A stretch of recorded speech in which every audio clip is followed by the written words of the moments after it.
Friends, இன்றைக்கி நம்ம செய்ய போகிறது என்னென்னா எறா குழம்பு. காயெல்லாம் போட்டு செய்கிற குழம்பு. இது தலையெல்லாம் அரைச்சி, எறாவோட தலையை அரைச்சி பண்ணுறது. அதுக்கு தேவையான பொருட்களை பார்க்கலாம். நம்ம இப்போ எறா 1/2 கிலோ, அதை கழுவி க்ளீன் பண்ணி எடுத்து வச்சுருக்கேன். எறாவோட தலை வந்து அந்த 1/2 கிலோ தலையை எடுத்து மிக்சியில் அரைச்சி அதை வடிகட்டி எடுத்து வச்சுருக்கேன். புளி வந்து ஒரு எலுமிச்சைப்பழம் சைஸ், அதை வடிகட்டி எடுத்து வச்சுருக்கேன். 2 முருங்கைக்காய், 5 கத்திரிக்காய், 3 வெங்காயம், 3 தக்காளி, 5 பச்சை மிளகாய், கொஞ்சம் கொத்தமல்லி, கருவேப்பிலை. இப்போ எறா குழம்பை எப்படி செய்யறதுன்னு பார்க்கலாம்.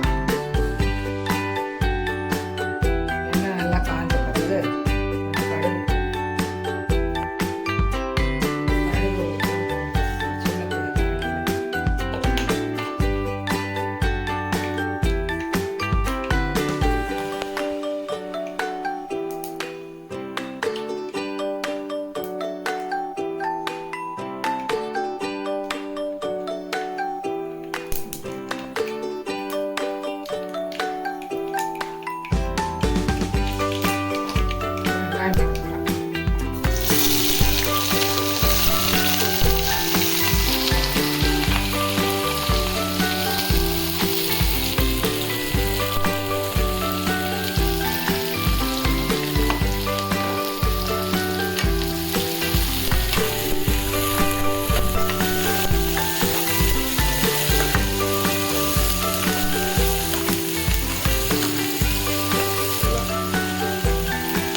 தட்டி போட்டுருவோம். ஒரு 8 பல்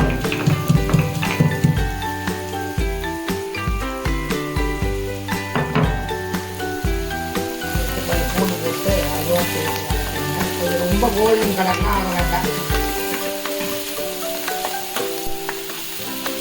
வெங்காயத்தோட கொஞ்சம் லைட்டாக அந்த நிறம் மாறினா போதும்.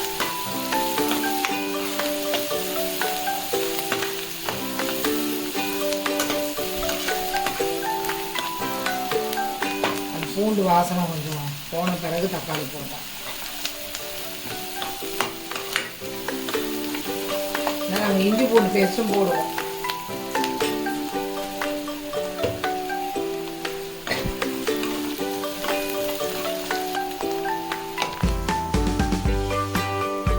தக்காளி சேர்த்துக்கலாம்.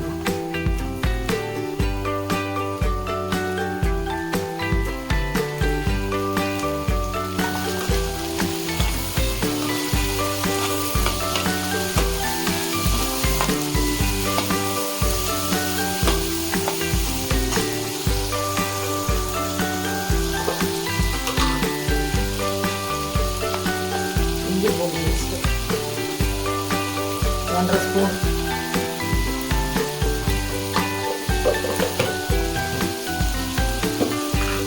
தக்காளி வதங்கிறதுக்கு எப்படி சால்ட்.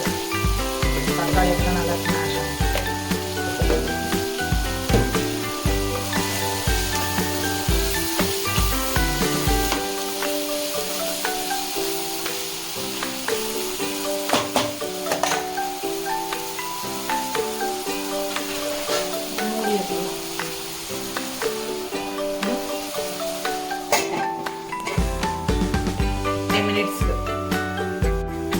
ஒரு 5 மினிட்ஸ்க்கு மூடி வச்சிட்டிங்கன்னா அது நல்லா தக்காளி ஸ்மாஷ் ஆகிடும்.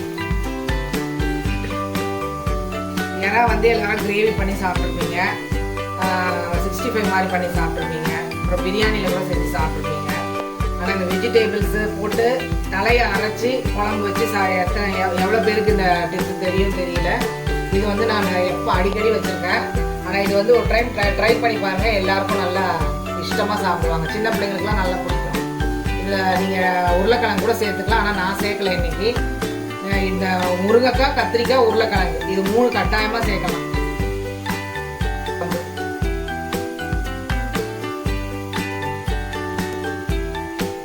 5 மினிட்ஸ் ஆயிடுச்சு. இப்போ ஓப்பன் பண்ணிவிட்டு நம்ம கரண்டி எடுத்து நல்லா கலக்கி விடணும். தக்காளி நல்லா ஸ்மாஷ் ஆகிடுச்சு.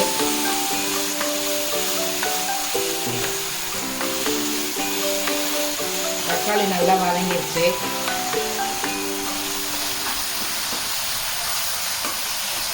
இன்னும் எவ்வளோ ஒரு சிலருக்கு வந்து இன்னும் கூட நல்லா தக்காளியை வதக்கினாலும் வதக்கலாம். ஆனால் இந்த ஸ்டேஜில் போடுறது தான் நல்லது.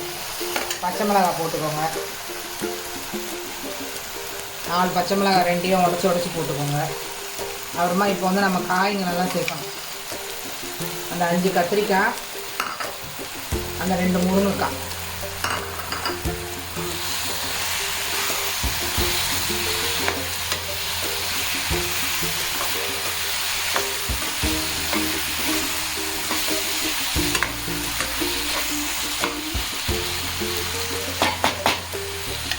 இப்போ வந்து கொஞ்சம் 1/2 டீஸ்பூன் மஞ்சள் பொடி போட போகிறேன்.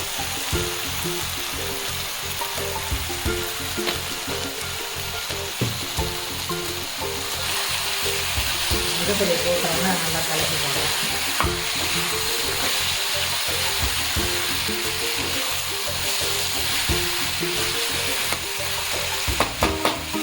இப்போ ஒரு 3 மினிட்ஸ் க்ளோஸ் பண்ணி வைக்க போகிறேன். இப்போ மூடியை திறந்துட்டு கத்திரிக்காயெலாம் கொஞ்சம் நல்லா வதங்கிருக்கும். அதை கொஞ்சம் நல்லா கிளறி வச்சு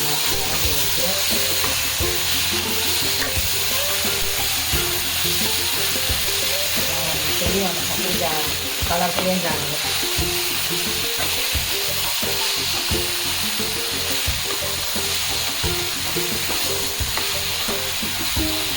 இப்போ வந்து நம்ம மிளகாய் பொடி போடலாம்.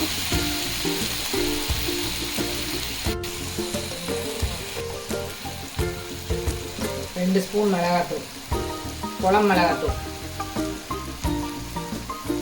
2 ஸ்பூனும் ஒரு 1/2 போட்டுக்கோங்க. அதில் காரம் எல்லாம் டேஸ்ட் எல்லாம் கரெக்டாக வரும். அது நல்லா கலந்து விட்டுக்கோங்க.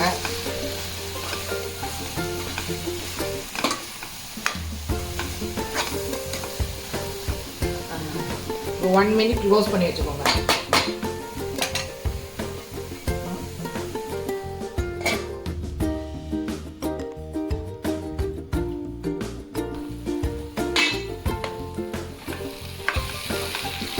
மிளகாத்தூளோட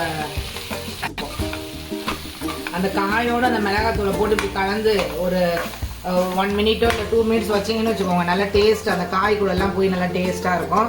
இப்போ அடுத்தது வந்து நான் அந்த இறா தலையை அரைச்சி வச்சுருந்தேன்ல அந்த சாறு, அப்புறமா அந்த புளி எலுமிச்சப்பழ சைஸு, அது நீங்கள் வந்து உங்களுக்கு எலுமிச்சப்பழ சைஸ்னாலும் இன்னும் கூட நீங்கள் கொஞ்சம் புளி கம்மி பண்ணுறவங்க கம்மி பண்ணிக்கோங்க.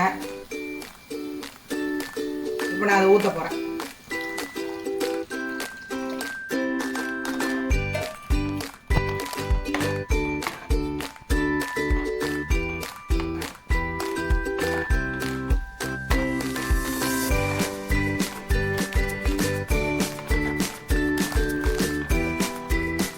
இந்த நேரத்தில் டேஸ்ட் பண்ணி பார்த்துக்கோங்க. உப்பு, காரம், புளிப்பு. இதில் வந்து எனக்கு உப்பு கம்மியாக இருக்குது, காரம் கம்மியாக இருக்குது, அதனால கொஞ்சம் நான் போட போகிறேன். இது நீங்களாம் தேவையான எனக்கு எப்போ போட்டுக்கோங்க.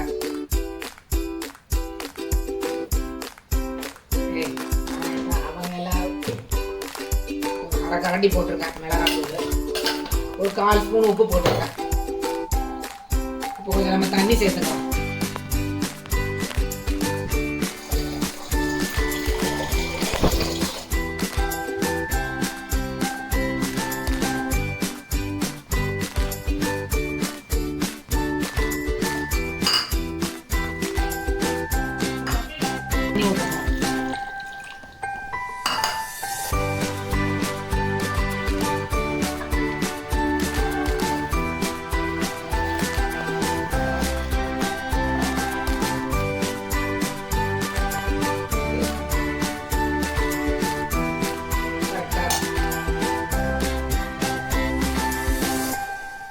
கொஞ்சம் கருவேப்பிலை போட்டு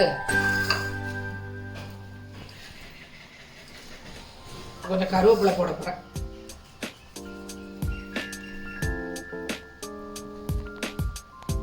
க்ளோஸ் பண்ணி வச்சிடலாம் ஒரு 7 மினிட்ஸ்க்கு. திறக்க போறேன். 7 மினிட்ஸ் ஆயிடுச்சு. இப்போ நம்ம வந்து இறா போட்டுடலாம்.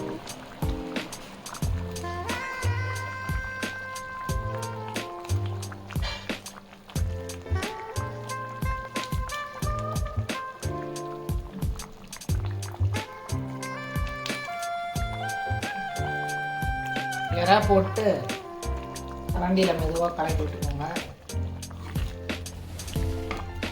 எறா போட்டு 3 மினிட்ஸ் தான், இல்லைன்னா ரப்பரிஷ் ஆகிடும்.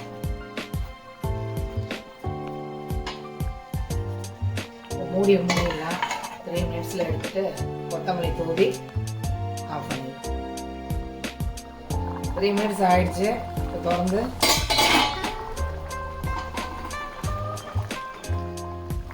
சிம்மில் வச்சுக்கோங்க. இந்த கண்டிஷனில் என் கையில் தெளிக்கும்.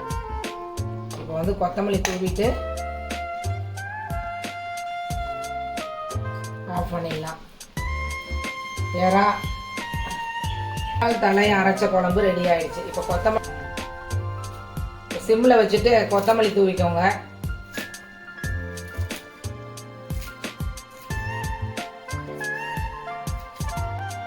சிம்மில் வச்சுட்டு கொத்தமல்லி தூவிட்ட பிறகு ஆஃப் பண்ணிடலாம். குழம்பு ரெடி ஆயிடுச்சு. இதே மாதிரி செஞ்சு பாருங்கள். உங்களுக்கு பிடிச்சிருந்தா லைக் பண்ணுங்கள், ஷேர் பண்ணுங்கள், கமெண்ட் பண்ணுங்கள். நம்ம அடுத்த குழம்புல அடுத்த ரெசிபியில் நம்ம சந்திக்கலாம். தேங்க்யூ.